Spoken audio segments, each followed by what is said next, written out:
Cejna Zimanê Kurdî pîroz be. Pazdeh gulana Suudiyan de li pêşengiya Celadet Elî Bedirxan li paytexta Sûriyê li Şamê kovera hawarê dest bi weşanê kir. Zimanê Kurdî di vê werçerxa tarîxî de bi tîpên latînî hate xwendin û nivîsandin. Her ziman nasnameya civaka xwe ye. Ji ber vê hundabûna zimanekî hundabûna wî geliyê jî. Îro Kurdî û zimanên qedîmên Anadolya û Mezopotamyayê ji ber polîtikayê nasyonasyonê yê radera ve li ber xetera tunebûnê ve.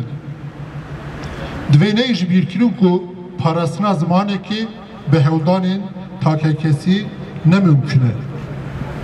Îro şertê ewlî yê parastina zimanê ew e ku ziman di qada giştî de bê cudakarî bi awayekê serbest were bikaranîn û ji aliyên hêza giştî ve were piştgirîkirin. Li hemberê hemû polîtikayê nasyonasyonê gelê Kurd li ber xwe da.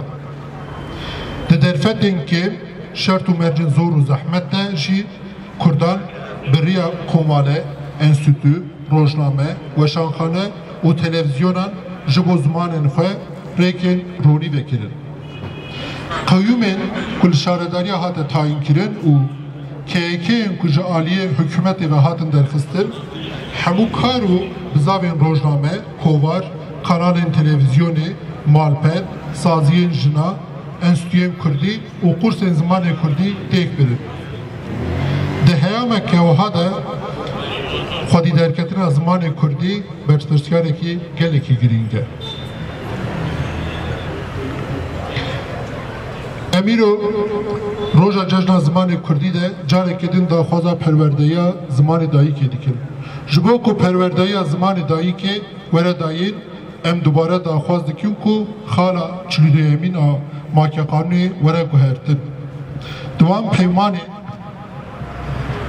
navnetewîn yê ku Jiyan name, ey ziman jiyan name, ey ziman jiyan name. Diwan peymanê navnetewî yê ku Tirkiye jî îmza kiriye de mafên perwerdeya zimanê dayîkê hatiye mîsogerkirin. Em carekê din vê rastiyê aşkere dikin. Em di roja cejna zimanê Kurdî de hemû ketkar û xemxurên zimanê Kurdî yê ku gelê Kurd û zimanê Kurdî ji asimilasyonê red û înkarê parastine bi rêzdarî silav dikin. Em carekê din cejna zimanê Kurdî li hemû Kurdan pîroz dikin.